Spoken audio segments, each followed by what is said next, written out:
ditargetkan tahun depan itu di 2026 insya Allah itu sudah mulai produksi awal smelter aluminium di sana. Oke. Dengan kapasitas dengan target kalau itu existing bekerja dan sudah operasional produksi, kawasan industri 9.100 hektar itu bisa menyerap tenaga kerja 60 sampai 100.000 tenaga kerja, dan itu menjadi peluang bagi kita yang ada di Kabupaten Bulungan, tidak hanya bicara dari sisi pendapatan daerah, tapi juga kita bagaimana memanfaatkan jumlah penyerapan tenaga kerja yang besar itu juga menjadi bagian untuk memasukkan ataupun memberikan peluang bagi anak-anak kita di Kabupaten Bulungan bisa terlibat secara langsung di dalam kegiatan-kegiatan yang ada di kawasan industri.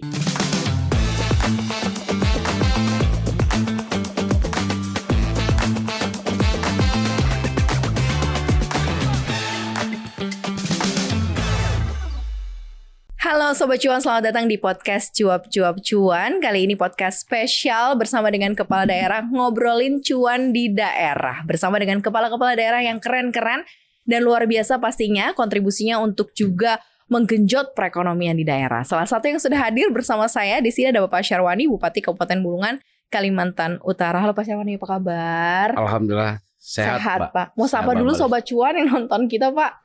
Terima kasih sahabat Cuap-Cuap Cuan telah mengundang kami untuk dapat hadir di kegiatan ini, dan tentu ini menjadi kehormatan khususnya bagi Kabupaten Bulungan untuk bisa menyapa dan sekaligus berdiskusi tentang mungkin potensi yang ada di Kabupaten Bulungan. Sekali lagi terima kasih. Kita pengen tahu sih, makanya kan kalau Cuap-Cuap Cuan ini selalu menghadirkan sesuatu yang berpotensi cuan gitu ya, bisa menggerakkan perekonomian apalagi di daerah nih Pak Syarwani.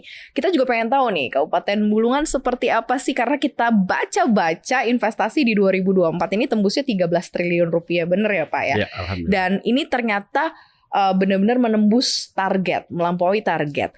Nah, di tengah banyaknya kewenangan daerah yang sekarang kan sudah dikembalikan lagi ke pusat, ini seperti apa sih daerah tuh bisa lebih atraktif di mata investor? Ya, angka yang mungkin 13 triliun lebih di tahun 2024 yang lalu Mbak Maria itu berkah untuk masyarakat Kabupaten Bulungan. Sekalipun mungkin pada saat itu kita ditarget kurang lebih 11 ya, 11 triliun, namun kita bisa lewati di angka 13 dan itu saya katakan berkah. Dan tentu ini juga wujud kepercayaan dari di luar wilayah Kabupaten Bulungan, khususnya para investor yang ingin datang dan berinvestasi di Kabupaten Bulungan. Nah, tentu kami di pemerintah daerah sangat luar biasa mendapatkan apresiasi, dan juga kita memberikan upaya memaksimalkan bagaimana bisa memberikan dukungan pelayanan semaksimal mungkin untuk datang hadirnya investasi di Kabupaten Bulungan. Ya, termasuk sekalipun mungkin beberapa kewenangan yang ada di daerah hari ini semuanya sebagian besar cukup banyak yang terangkut kembali kepada pemerintah pusat. Ya, namun seiring dengan kondisi dan dinamika, kebetulan Mbak Maria, Kabupaten Bulungan ini kan bukan hanya sekadar ibu kotanya Kalimantan Utara, sekaligus juga ibu kotanya Kabupaten Bulungan. Dan itu juga menjadi bagian magnet yang saya katakan, ataupun mungkin jadi daya tarik ya. Ketika mungkin bicara tentang Bulungan hari ini juga berbicara tentang secara tidak langsung tentang Kalimantan Utara. Sehingga mungkin orang ingin datang, ingin berinvestasi di Kabupaten Bulungan, dan alhamdulillah bisa tembus di angka 13 triliun tersebut, sekalipun dengan beberapa kewenangan yang ada di kabupaten itu sudah berpindah sejak lahirnya Undang-Undang Otonomi Daerah yang baru tersebut. Dari 13 triliun itu masuknya ke sektor apa aja nih Pak Syarwani? Ya, tentu kalau kita melihat dari postur yang investasi yang ada di Kabupaten Bulungan hari ini, 13 triliun itu masih banyak bergerak utamanya di sektor kawasan industri ya Mbak. Karena kebetulan di Kabupaten Bulungan sejak saya periode pertama tahun 2021 yang lalu memang sudah ada penetapan kawasan industri. Jadi sudah ada semacam penetapan negara, pemerintah pusat masih Pak Presiden Jokowi waktu itu, proyek strategis nasional. Dan juga itu terus berproses sampai hari ini, dan tentu juga menjadi kontributor dalam menyumbang di angka 13 triliun lebih tersebut di sektor-sektor sehubungan dengan adanya proyek strategis nasional yang ada di Kabupaten Bulungan hari ini. Kita coba lihat bagaimana sebenarnya daerah bisa punya ruang begitu ya, karena banyak banget kebijakan makin sempit kan, karena regulasinya ini ada regulasi pusat yang ada di sana. Nah, strategi konkret yang dilakukan untuk Kabupaten Bulungan sendiri biar tetap bisa memberikan kepastian dan juga insentif nih bagi investor. Biasanya kan investor kalau mau join harus ada apa nih sweetenernya gitu. Nah, biasanya apa yang diberikan nih Pak? Ya, memang salah satu yang bisa kita berikan adalah pelayanan perizinan ya dalam hal ini. Kebetulan kita bersyukur Mbak, satu di antara 15 program prioritas di tahun 2021 yang lalu ada namanya Mall Pelayanan Publik di Kabupaten Bulungan. Dan itu berjalan dan terwujud seiring dengan hadirnya proyek strategis nasional di Kabupaten Bulungan hari ini. Nah, itu menjadi fondasi kita dalam mengundang dan memberikan akses kemudahan bagi siapapun yang ingin datang berinvestasi di Kabupaten Bulungan. Dan ini seiring juga dengan apa yang menjadi arahan pemerintah pusat, bagaimana kita mengintegrasikan seluruh proses pelayanan perizinan maupun non perizinan itu dalam satu wadah. Dan alhamdulillah kami tahun ini Mbak Maria, kami sedang mendorong untuk yang namanya mall pelayanan publik secara digital. Oh, oke. Nah, sehingga ini juga lebih memberikan efisiensi, efektivitas dalam rangka untuk memberikan jaminan kepastian pelayanan dari sisi pemerintah. Nah, kalau bicara tentang insentif, ya tentu banyak hal yang bisa dilakukan. Dan bahkan di kawasan industri, salah satunya kemarin, salah satu wujud supaya mengundang investasi di Kabupaten Bulungan, salah satunya melalui proyek strategis nasional tersebut adalah bagaimana kita misalnya dari sisi pajak bumi bangunan. Harus ada upaya-upaya langkah insentif yang diberikan. Karena ini juga menjadi kemudahan bagi siapapun yang ingin datang dan berinvestasi di Kabupaten Bulungan.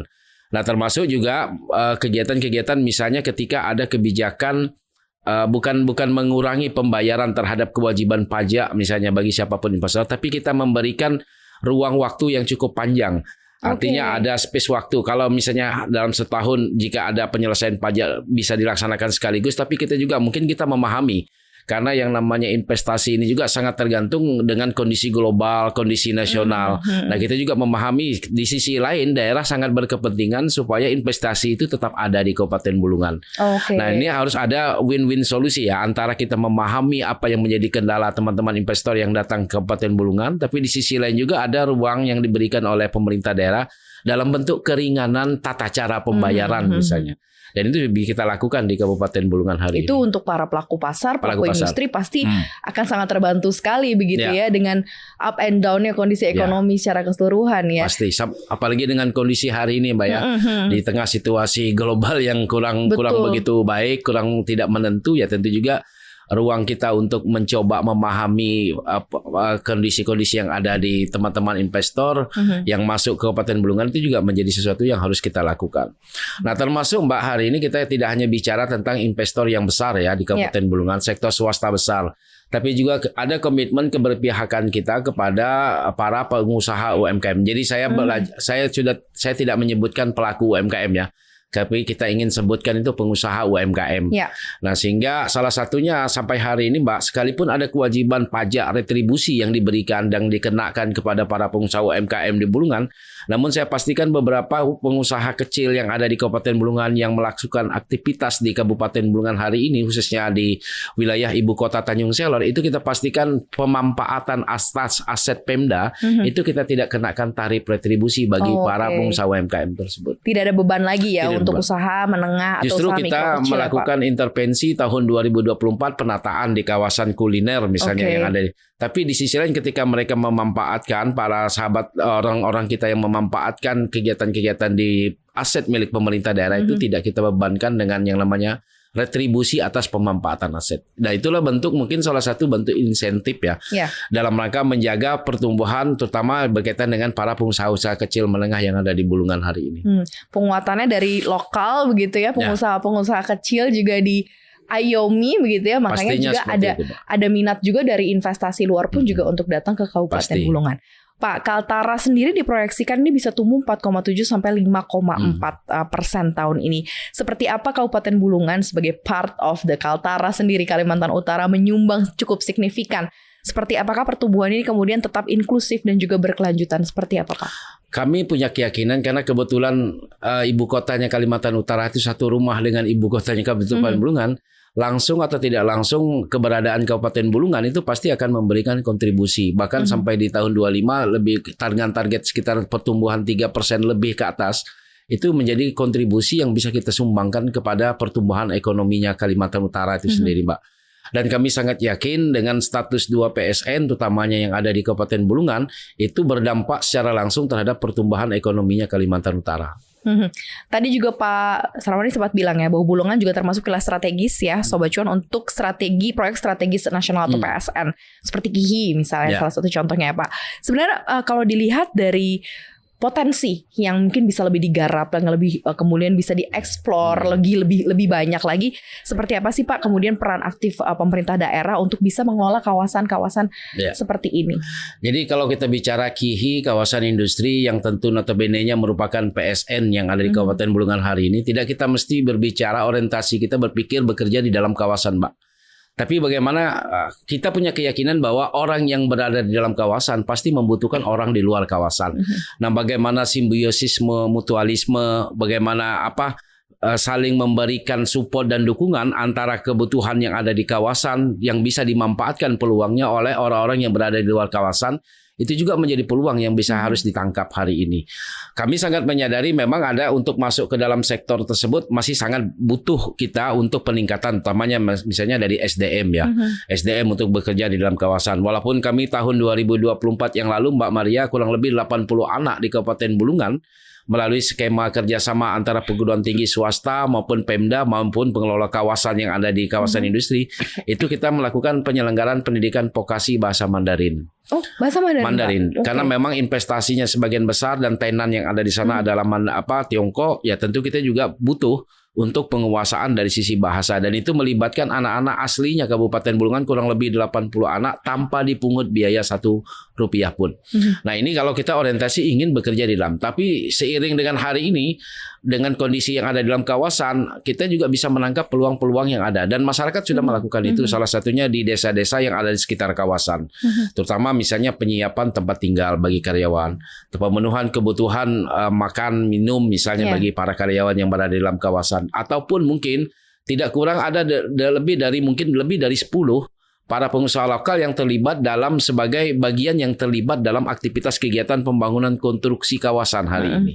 Nah, ini juga menjadi bentuk sinergi kolaborasi antara para pengusaha lokal ataupun masyarakat di luar kawasan, ataupun dalam upaya penyiapan bagi masyarakat anak-anak kita di Bulungan untuk bisa masuk ke dalam kegiatan-kegiatan yang ada di kawasan industri. Karena insya Allah Mbak Maria dari dari evaluasi yang kita lakukan, ditargetkan tahun depan itu di 2026 insya Allah itu sudah mulai produksi awal smelter aluminium di sana. Oke.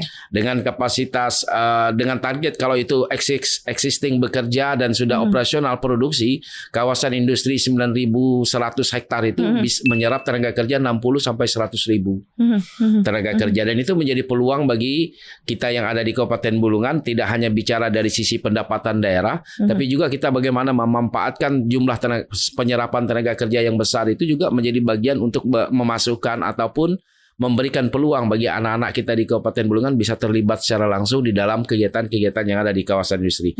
Namun sekali lagi kapasitas kompetensi SDM itu harus disiapkan. Betul. Kita tadi bicara soal masalah pendapatan daerah ya, Pak Syaroni sudah mention itu. Kita ada data begitu bahwa saat ini mungkin masih terkait defisit APBD 504 miliar rupiah. Nah, pasti kan dibutuhkan upaya kreatif, kolaboratif yang bisa diambil begitu ya oleh kabupaten supaya pembangunan tetap jalan, terutama juga di sektor yang berkaitan langsung dengan daya tarik investasi.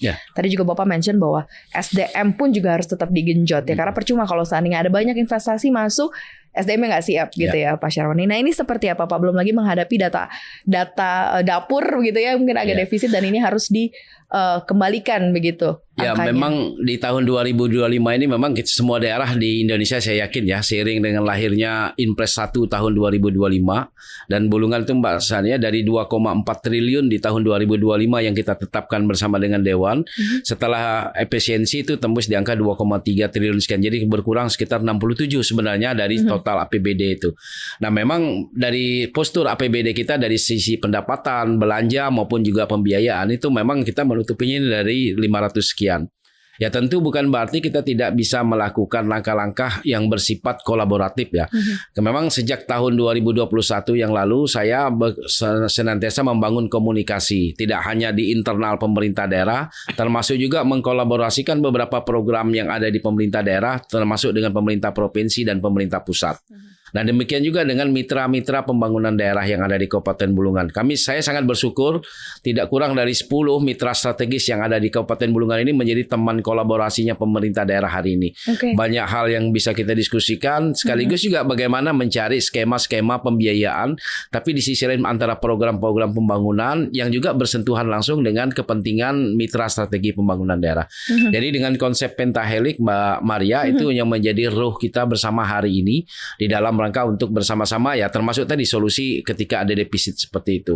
Nah memang termasuk hari ini Mbak Maria kami sedang menggarap 4.100 hektar kawasan pangan yang ada di Bulungan melalui skema optimalisasi lahan. Dan itu sejalan dengan asta-citanya Pak Presiden dan itu memang instruksi dan memang Bulungan itu ditetapkan dengan luasan 4.100 hektar. Potensinya kalau berhasil digarap seperti untuk apa pangan dalam memproduksi gabah, beras dan itu juga sudah dilakukan transaksi hari ini dengan Bulog selaku off-taker salah satunya dengan harga 6.500 per kilogram dan itu langsung transaksinya dengan para petani. Berarti ya Pak. Alhamdulillah. Jadi kalau NTP petani hari ini dalam skemanya Kementerian Pertanian itu sudah bisa menyentuh di angka 5 juta per bulan. Karena itu kan memang yang ditunggu-tunggu kan mesejahterakan para petani. Amin. Dan kalau bisa langsung straight kepada regulator masuk ke Bulog itu pasti akan happy sekali petaninya ya Pak. Ya tentu Mbak Maria ini juga sejalan dengan visi Bulungan ya. Visi Bulungan bagaimana salah satunya isu kedaulatan pangan di Kabupaten Bulungan, apalagi kita berada sebagai ibu kotanya Kalimantan Utara, paling tidak mimpi jangka pendek kita atau menengah kita adalah bagaimana suplai pemenuhan kebutuhan beras di Kalimantan Utara sumbernya salah satu yang paling besar itu ada di Kabupaten Bulungan. Wah ini sesuatu yang bisa dicontoh sama daerah-daerah lain. Hebat sekali nih Pak Syarwani. Nah kalau kita lihat dari kondisi sekarang misalnya seperti ada defisit, ketergantungan fiskal juga misalnya pada pusat. Nah pasti kan daerah itu butuh sesuatu yang lebih kreatif lagi untuk mendorong pendapatan daerah, pendapatan fiskal melalui kemandirian fiskal mungkin ya Pak. Nah ini seperti apa sih Pak yang mungkin dicanangkan? Apakah mungkin melalui digitalisasi pajak atau inovasi pendapatan lain yang secara kreatif memang juga dibentuk oleh pemerintah daerah? Ya tentu sesuai dengan amanat dari pemerintah pusat dan arahan lebih lanjut dari kementerian terkait menyangkut digitalisasi itu menjadi fokus kita juga sih Mbak hari ini. Bahkan kita dalam satu di antara 15 program prioritas Bulungan hari ini ada namanya Desa Pintar, Desa Digital. Sekalipun kami sadar tidak semua dari 74 desa di Kabupaten Bulungan itu aman dari blank spot. Tapi bukan berarti kita tidak patah semangat ya untuk bagaimana bisa memberikan layanan digitalisasi bagi saudara-saudara saya yang ada mungkin hari ini mengalami hambatan berkaitan dengan masalah komunikasi dan digitalisasi. Bahkan melalui DKIP Bulungan tahun ini kita mengalokasikan fasilitas bagi khususnya daerah-daerah blank spot dalam rangka untuk bisa membuka akses komunikasi. Karena ini juga menyangkut kebutuhan infrastruktur kita, pemenuhan kebutuhan dasar kita di bidang kesehatan pendidikan yang memang terkoneksi secara sistem dengan digitalisasi. Nah, termasuk Mbak, kita sudah menerapkan sejak tahun 2023 yang lalu yang namanya seluruh transaksi keuangan pemerintah daerah itu sudah berbasis digital.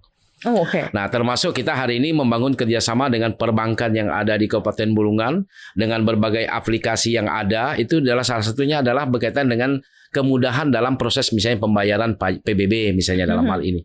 Sehingga ini menjadi ruang-ruang kemudahan dan menjadi langkah-langkah yang bisa mengefisienkan dan juga bisa menghindari meminimalisir terjadinya penyalahgunaannya. Kalau kita masih menggunakan konsep-konsep konvensional seperti sebelum-sebelumnya. Berarti semua memang secara digital sekarang sudah dijalankan begitu ya? Walaupun belum semuanya Mbak dari sisi layanan pemerintah ya. Karena memang kami sangat tadi menyadari bahwa di Bulungan itu tidak semuanya aman dari blank spot. Jadi masih ada beberapa daerah yang memang mengalami kondisi hambatan seperti itu. Ketika menemukan kendala seperti itu Pak Bupati apa nih yang dilakukan? Karena kan blank spot ini pasti bisa teratasi ya Pak ya. Nah, ini seperti apa daerah kemudian supaya akses terhadap informasi pun juga cukup merata nih. Salah satunya Mbak tahun ini melalui DKIP Bulungan kita mengalokasikan pengadaan beberapa unit jaringan ya, pengadaan server jaringan dalam hal ini ya. Terus terang kita menggunakan Starlink. Untuk beberapa daerah yang memang hari ini belum mampu maksimal karena khususnya di layanan di bidang kesehatan dan layanan pendidikan tadi kita kan. Karena misalnya di pendidikan kita untuk data pokok pendidikan itu kan harus akses ngelinknya langsung ke Kementerian Pendidikan. Demikian juga berkaitan dengan update masalah kesehatan yang ada di beberapa postu atau puskesmas yang hari ini mungkin mengalami kendala dari sisi blank spot itu. Yang jelas semua bisa dinikmati ya sisi fasilitasnya. Alhamdulillah. oleh masyarakat. Nah, tadi juga kita ngobrol soal masalah SDM. SDM ini juga harus menjadi salah satu tulang punggung juga ya Pak ya perkembangan ekonomi di daerah. Seperti apa kemudian Kabupaten Bulungan ini menyiapkan tenaga kerja lokal agar bisa bersaing? Pasti itu yang pertama. Kemudian bisa terserap juga dalam gelombang investasi. Artinya kita tidak perlu bersaing dengan tenaga-tenaga asing misalnya karena lokal pun juga sudah punya kemampuan yang sama dan bisa memenuhi kriteria dalam berbagai sektor. Misalnya sektor-sektor yang digarap dalam daerah gitu ya, di daerah misalnya termasuk proyek strategis nasional, mungkin ada sektor energi gitu ya yang mungkin bisa dipegang oleh warga lokal gitu, oleh tenaga kerja lokal. Ya tentu kalau bicara SDM ini memang sangat luas sih Mbak ya. Jadi memang itu dibangun dari basis paling dasar dan termasuk mulai dari penguatan dari sisi misalnya jenjang pendidikan di tingkat SD sesuai kewenangan maupun juga di SLTP ya. Walaupun mungkin kewenangan di SLTA dan kampus itu ada di kewenangannya pemerintah provinsi, tapi bukan berarti kita tidak bisa membangun sinergi. Nah, salah satunya Mbak Maria, salah satunya di Kabupaten Bulungan itu ada kampus Universitas Kaltara yang kebetulan dilahirkan dari pemerintah daerah Kabupaten Bulungan. Nah, walaupun sekalipun itu tidak ada kewenangan kabupaten dalam hal ini, tapi bukan berarti kita tidak bisa mensupport dalam rangka untuk penyiapan kapasitas anak-anak di Kabupaten Bulungan yang sedang menempuh kuliah di Universitas Kaltara, dan itu bisa diintervensi ataupun disupport melalui APBD. Nah, di sisi lain kita juga mendorong bagaimana upaya-upaya penyelenggaraan pendidikan vokasi di Bulungan itu lebih maksimal ke depan. Salah satunya walaupun kami sadar kita belum ada yang namanya balai latihan kerja, itu memang belum. Tapi bukan berarti skema kita bisa melakukan tadi yang sudah kita coba, yaitu saya katakan melalui pendidikan vokasi di tahun 2024 bagi anak-anak kurang lebih 80. Nah, tentu juga sektor-sektor lain juga butuh penguatan. Nah, demikian juga dukungan terhadap para pengusaha UMKM, Mbak, yang ada, termasuk dari aspek pelatihan, aspek permodalan. Satu di antara 15 program prioritas hari ini kita memiliki program prioritas yang namanya Kredit Mesra, Kredit Masyarakat Ekonomi Sejahtera, dalam rangka untuk mendukung akses permodalan bagi para pengusaha UMKM yang ada di Bulungan.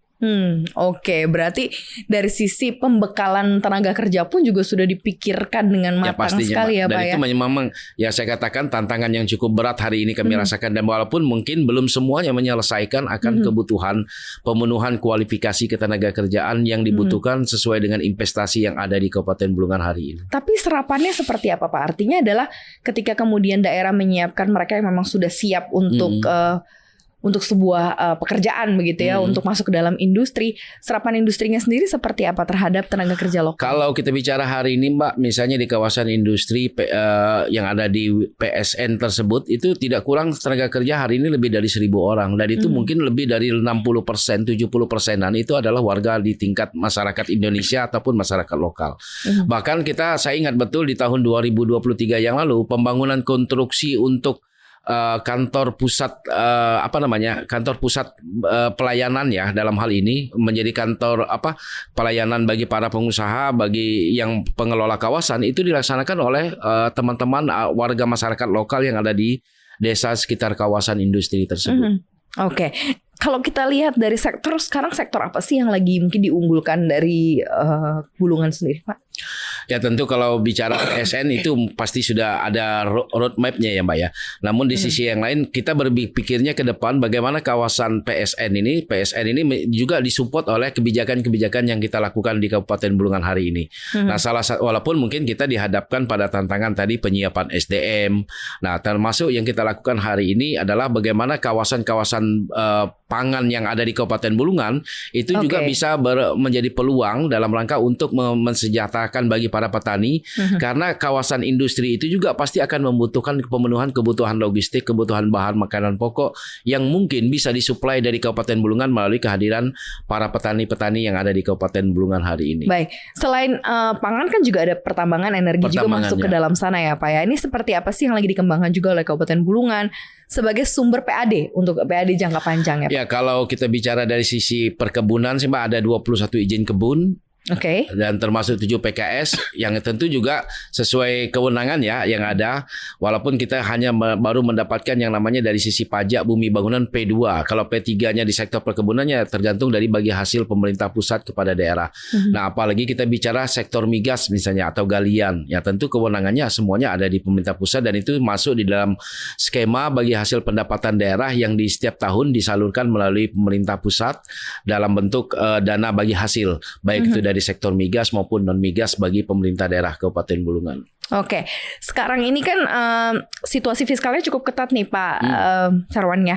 Bagaimanakah skema kolaborasi Pemda dengan pihak swasta pastinya ya, untuk tetap sustain, terus kemudian ada win-win solution begitu di sana. Nah, apa nih yang dilakukan? Ya tentu bagaimana kita melibatkan sektor swasta terlibat dalam mensukseskan program-program pembangunan yang ada di Kabupaten Bulungan. Dan kami sangat bersyukur Mbak, sejak tahun 2021 memimpin Bulungan, keterlibatan partisipasi sektor swasta sangat luar biasa.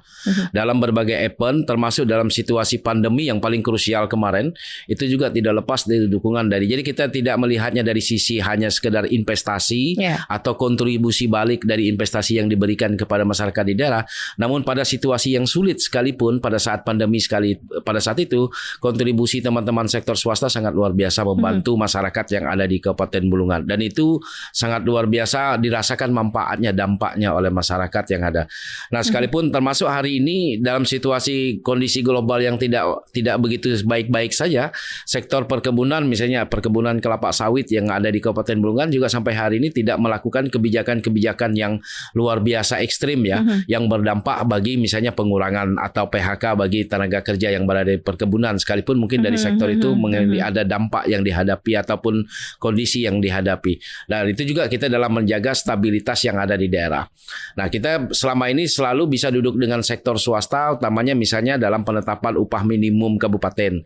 Dengan konsep tripartit kita melibatkan bagi teman dari sisi pemerintah daerah, dari sisi para pengusaha maupun juga dari sektor buruh. Kita duduk bareng sama-sama dalam hal ini dalam menetapkan, sehingga ada itu merupakan bentuk sinergi ya, bahwa di sisi lain kita memahami daerah ini butuh investasi, tapi di sisi lain juga investasi ini diharapkan mampu menjadi lapangan pekerjaan bagi masyarakat yang ada di Kabupaten Bulungan. Oke, jadi semua keterlibatan bahkan keikutsertaan masyarakat juga bisa terimbas juga dengan hadirnya investasi. Termasuk Mbak dalam mendesain rencana pembangunan daerah. Jadi saya ingin tambahkan bahwa sektor swasta kita libatkan, termasuk perbankan di dalamnya.